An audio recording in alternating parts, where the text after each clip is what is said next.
Assalamualaikum warahmatullahi wabarakatuh. Perkenalkan, saya Denisa Eka Putri dari kelompok 2 di 12 MIPA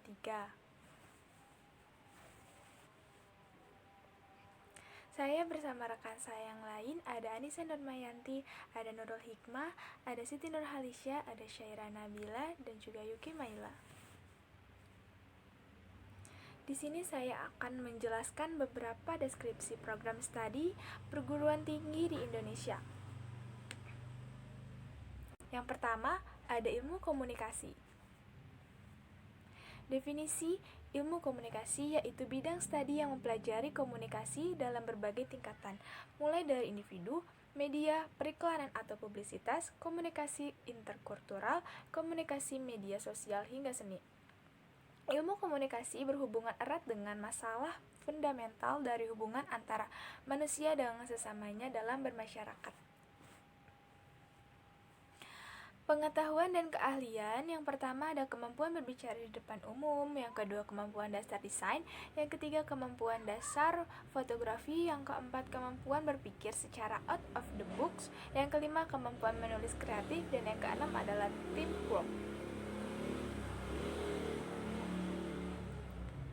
Peminat dari jurusan ini sekitar 7.496 orang dan skor UTBK-nya sekitar 640,3.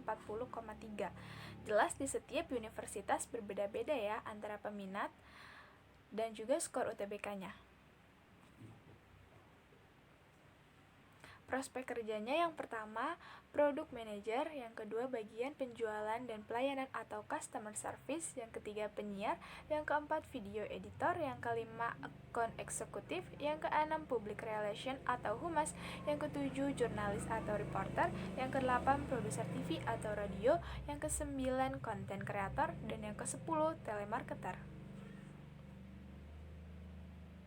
Lalu selanjutnya ada kesehatan masyarakat.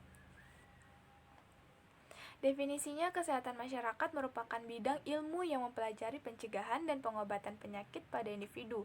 Bidang ilmu ini juga bertujuan menjaga dan mempromosikan kesehatan sosial dengan mempelajari hubungan antara manusia dan lingkungan dan metode pencegahan penyakit, kesehatan dalam suatu kawasan maupun kesehatan di lingkungan kerja. Pengetahuan dan keahliannya, yang pertama ada kemampuan komunikatif, yang kedua kemampuan manajerial, yang ketiga kemampuan melakukan analisis, yang keempat kemampuan meneliti, yang kelima kemampuan untuk bekerja cepat, yang keenam kemampuan untuk bekerja dalam tim, dan yang ketujuh ada kepemimpinan. Peminat dari jurusan ini sekitar 3.807 dan skor UTBK-nya sekitar 637,31. Dan jelas, saya ingatkan kembali di setiap universitas berbeda-beda ya peminat dan skor UTBK-nya. Prospek kerjanya, yang pertama bagian pengendalian mutu produk dan kesehatan, yang kedua ahli diet, yang ketiga dosen, yang keempat pekerja sosial atau social worker, yang kelima ahli gizi atau nutrition, yang keenam penyuluh kesehatan masyarakat, yang ketujuh bagian administrasi rumah sakit, yang kedelapan staf ahli informasi medis atau rekam medis, yang kesembilan chocolatier, yang kesepuluh wirausaha atau entrepreneur. Lalu selanjutnya ada farmasi. Definisi farmasi merupakan kombinasi antara ilmu kesehatan dengan ilmu kimia dan tentunya sangat diperlukan di dunia medis. Selama kuliah di jurusan farmasi ini akan banyak berkutat dengan senyawa kimia untuk dikembangkan menjadi bahan obat. Pengetahuan dan keahliannya, yang pertama kemampuan meneliti, yang kedua kemampuan menganalisis, yang ketiga kemampuan pelayanan kefarmasian, yang keempat kemampuan penjaminan mutu, yang kelima kemampuan komunikasi, yang keenam pemahaman kimia, dan yang ketujuh pemahaman biologi. Nah, peminat dari jurusan ini sekitar 1.215 dan skor UTBK-nya sekitar 642,53. Di sini kami hanya mengambil rata-rata dari semuanya ya. Prospek kerjanya, yang pertama bagian penjualan atau sales, yang kedua peneliti bioteknologi, yang ketiga bagian perencanaan, pengembangan dan penelitian produk bioteknologi, yang keempat ahli bioteknologi, yang kelima ahli kecantikan atau estetisian, yang keenam ada dosen, yang ketujuh bagian administrasi rumah sakit, yang kedelapan staf ahli informasi medis atau rekam medis, dan yang kesembilan apoteker. Sekian yang dapat saya sampaikan, mohon maaf bila ada kesalahan kata. Sisanya akan dilanjutkan oleh rekan saya yang lain. Terima kasih. Saya Syaira Nabila dari kelas 12 MIPA 3 akan melanjutkan materi prodi, yaitu hubungan internasional. Hubungan internasional berkaitan erat dengan upaya suatu negara menghadapi tantangan internasional seperti ketidakseimbangan perdagangan dunia, isu keamanan, masalah lingkungan secara global, dan kemiskinan melalui kerjasama antar negara.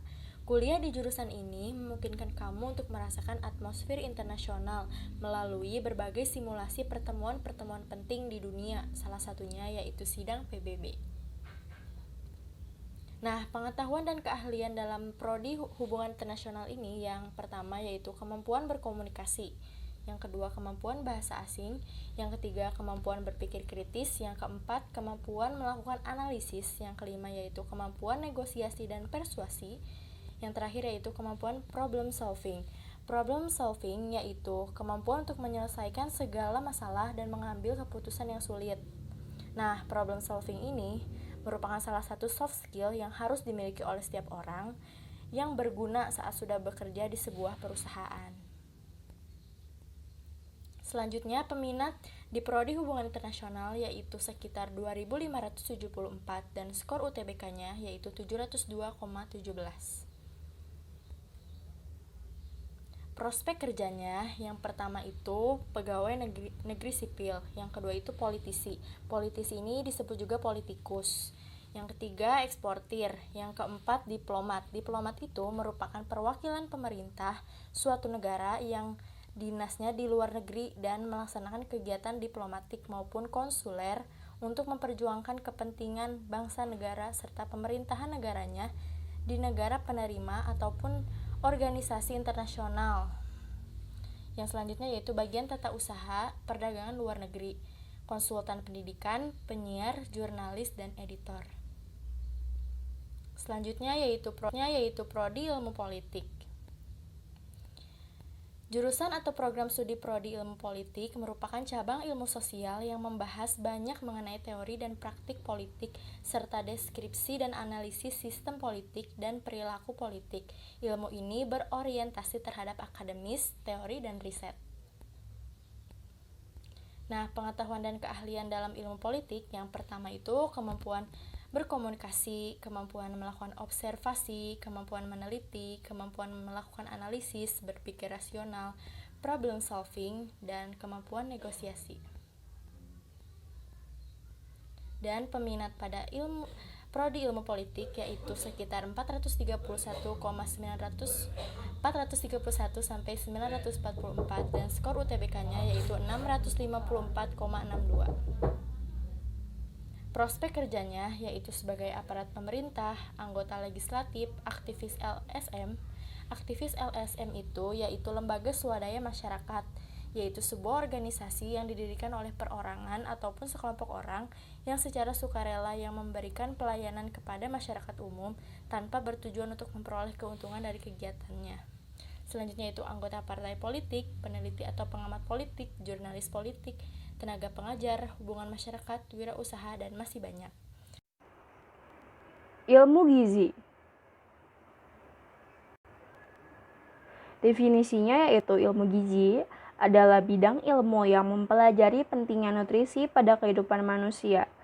Hubungan antar diet dan gaya hidup, pemahaman tentang asupan dan penyediaan informasi. Asupan atau makanan yang mengandung nutrisi tinggi dan pola makan sehat. Pengetahuan dan keahliannya yang pertama yaitu kemampuan komunikasi, kedua kemampuan melakukan analisis, ketiga kemampuan meneliti, keempat kemampuan berpikir rasional dan terstruktur, kelima kemampuan problem solving, keenam kemampuan bekerja secara tim, ketujuh keterampilan interpersonal. Ilmu gizi ini memiliki peminat yaitu sebanyak 1.624, sedangkan skor UTBK-nya yaitu 652,45.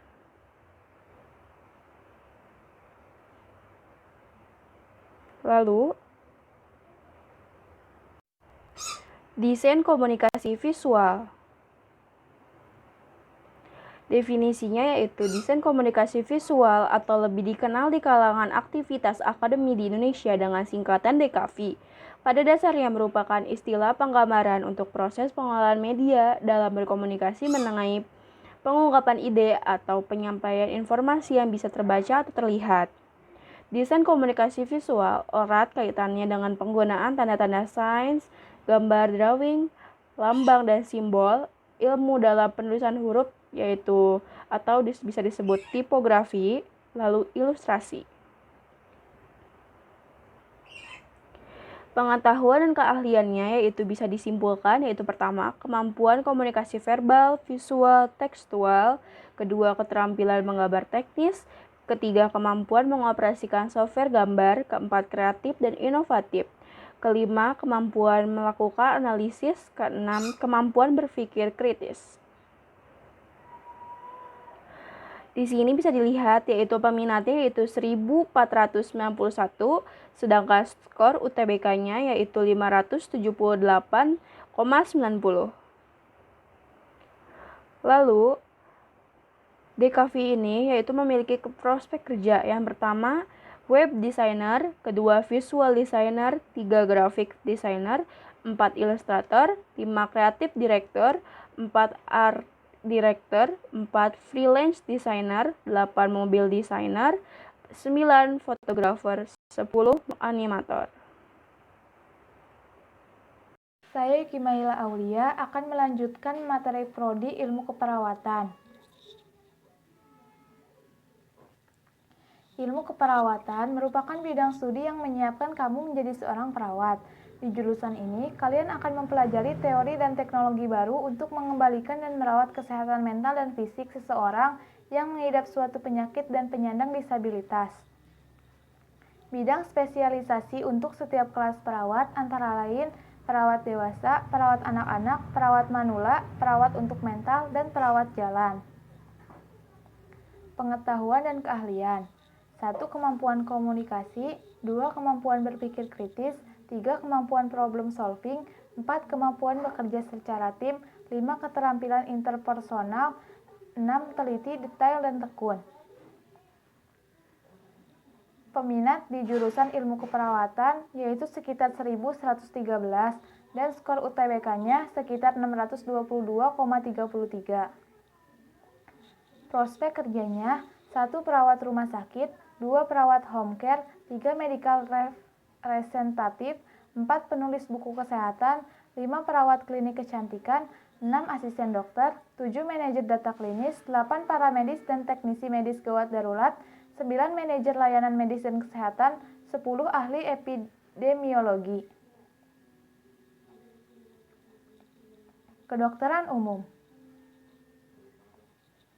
Saat berkuliah di pendidikan dokter, kamu akan mempelajari cara mendiagnosis penyakit yang dialami pasien, kemudian mengobati dan mencegah timbulnya kembali penyakit itu.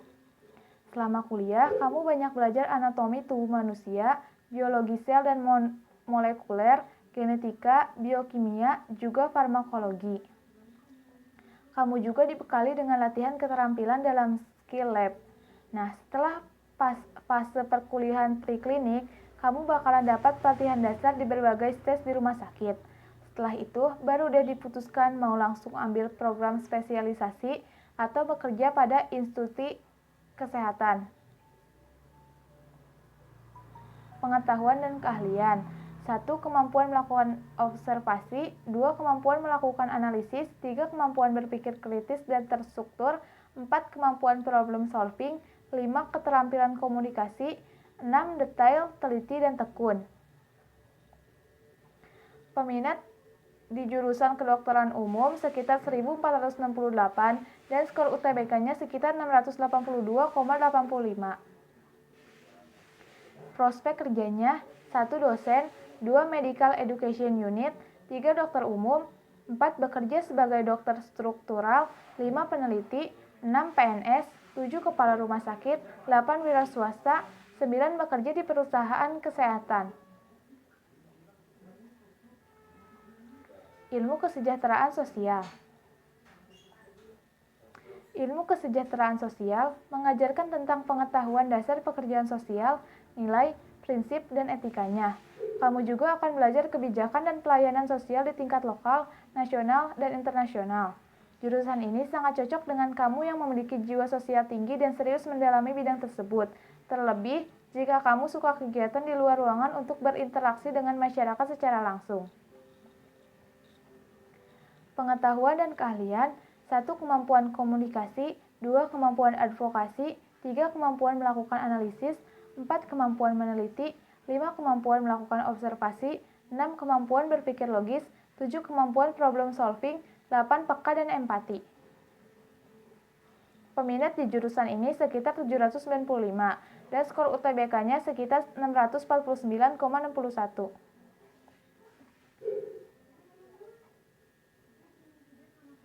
Prospek kerjanya, 1. Ahli sosial dan pengembangan masyarakat, 2. Lembaga swadaya masyarakat, 3. Akademisi, 4. Badan usaha milik negara, 5. Pegawai pemerintah, 6. Lembaga pelayanan publik, 7. Wartawan, 8. Kementerian Sosial, 9. Perusahaan swasta, dan 10. Wirausaha. Sosiologi. Sosiologi merupakan ilmu yang membahas perilaku sosial antar individu, antar kelompok, maupun antara individu dan kelompok. Di jurusan ini, kamu juga akan membicarakan apa itu masyarakat. Kamu akan mempelajari struktur dan karakter masyarakat, problematika masyarakat, fenomena sosial, dan gerakan masyarakat. Selain itu, mempelajari metode survei sosial seperti kuesioner dan statistik, serta metode analisis dari hasil survei. Pengetahuan dan keahlian. 1. Kemampuan observasi, 2. Kemampuan memahami fenomena sosial, 3. Kemampuan meneliti, 4. Kemampuan melakukan analisis, 5. Kemampuan komunikasi, 6. Kemampuan berpikir kritis. Peminat di jurusan sosiologi sekitar 908, dan skor UTBK-nya sekitar 645,25. Prospek kerjanya, yang pertama, advice worker, 2. Peneliti sosial, 3. Pekerja sosial, 4. Pengajar, 5. Community development worker, 6. Konselor, 7. Human resource officer, 8. Pegawai instansi pemerintah, 9. Penggalang dana amal, 10. Housing manager. Saya Nurul Hikmah akan melanjutkan materi tentang kriminologi. Kriminologi merupakan gabungan dari ilmu hukum, sosiologi, psikologi, politik, juga jurnalistik. Di program studi ini, kita dapat melakukan penelitian sosial untuk menganalisis faktor-faktor penyebab terjadinya kejahatan, kenakalan, penyimpangan, dan pelanggaran hukum. Bagaimana lingkungan sekitar kita, dengan keluarga hingga masyarakat, mempengaruhi tindakan kriminal. Dari aspek hukum, kita dapat sebagai pelanggaran hukum dan pasal-pasal yang dilanggar, hingga dapat menuliskan narasi berita kriminal yang berimbang. Serunya lagi, di prodi ini kita juga akan belajar tentang reka ulang perkara, oleh KTP, rekam sidik jari, dan jejak darah. Di sini kita akan menganalisa berbagai tindak kejahatan yang lingkupnya sangat luas, mulai dari kenakalan remaja yang kecil, kejahatan yang bersifat goib seperti santet, hingga terorisme yang berskala internasional. Nah, adapun pengetahuan dan keahliannya. Yang pertama ada kemampuan melakukan observasi, yang kedua ada kemampuan melakukan analisis, yang ketiga ada kemampuan berpikir kritis dan terstruktur, yang keempat ada kemampuan problem solving, yang kelima ada keterampilan komunikasi, dan yang keenam ada detail, teliti, dan tekun. Nah, ini untuk peminatnya dan ini untuk skor UTBK-nya.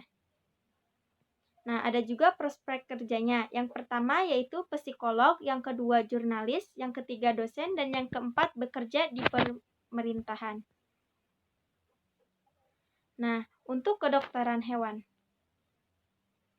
Kedokteran hewan mempelajari pengobatan dan pencegahan penyakit pada hewan ternak dan lainnya. Jurusan ini akan mempelajari hubungan antara hewan dengan masyarakat, termasuk cara mengidentifikasi suatu penyakit dan memastikan penyakit tersebut tidak menular ke manusia.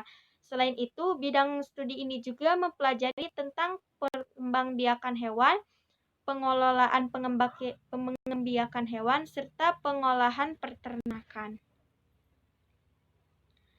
Pengetahuan dan keahliannya, yang pertama itu ada kemampuan melakukan observasi, yang kedua ada kemampuan melakukan analisis, yang ketiga ada kemampuan meneliti, yang keempat ada kemampuan problem solving, yang kelima ada kemampuan membuat keputusan, yang keenam ada kemampuan berpikir kritis, dan yang ketujuh ada kemampuan komunikasi. Nah, ini untuk peminatannya dan ini untuk skor UTBK-nya. Nah, ada pula untuk prospek kerja.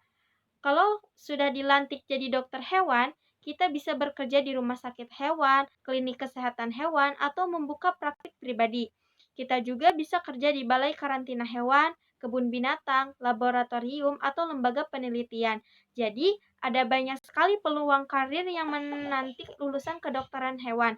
Rata-rata, gaji seorang dokter hewan berada pada kisaran 8 juta. Selain terjun di dunia klinis, kita pun bisa ikut mengelola institusi tersebut, menjadi bagian dari tim manajemen. Peluang untuk mengembangkan potensi di sektor pendidikan juga terbuka loh, jika kalian ingin menjadi dokter hewan sekaligus dosen dan peneliti. Nah, ada juga tentang kedokteran gigi. Kedokteran gigi adalah ilmu mengenai pencegahan dan perawatan penyakit atau kelainan pada gigi dan mulut melalui tindakan tanpa atau dengan pembedahan. Seseorang yang mempraktikkan ilmu kedokteran gigi disebut sebagai dokter gigi.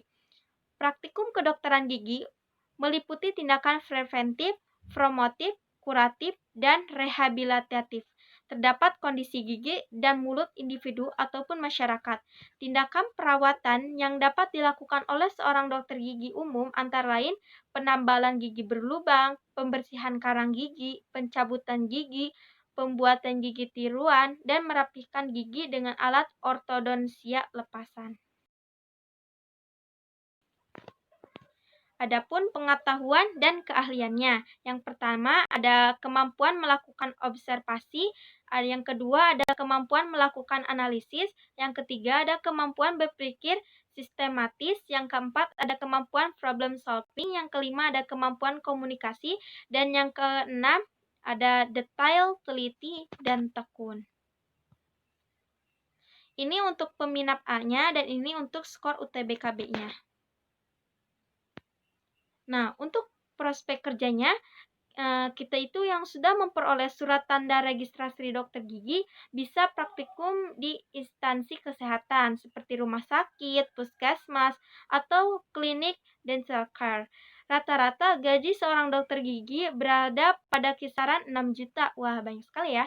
Tetapi jika tidak ingin terjun ke dunia klinis, kita juga bisa mengembangkan potensi di bidang lain seperti akademis, penelitian, manajemen rumah sakit, dan lainnya. Kalau kita memiliki jiwa wirausaha yang tinggi, bisa buka detail shop, bahkan ada pula yang masuk ke dunia media.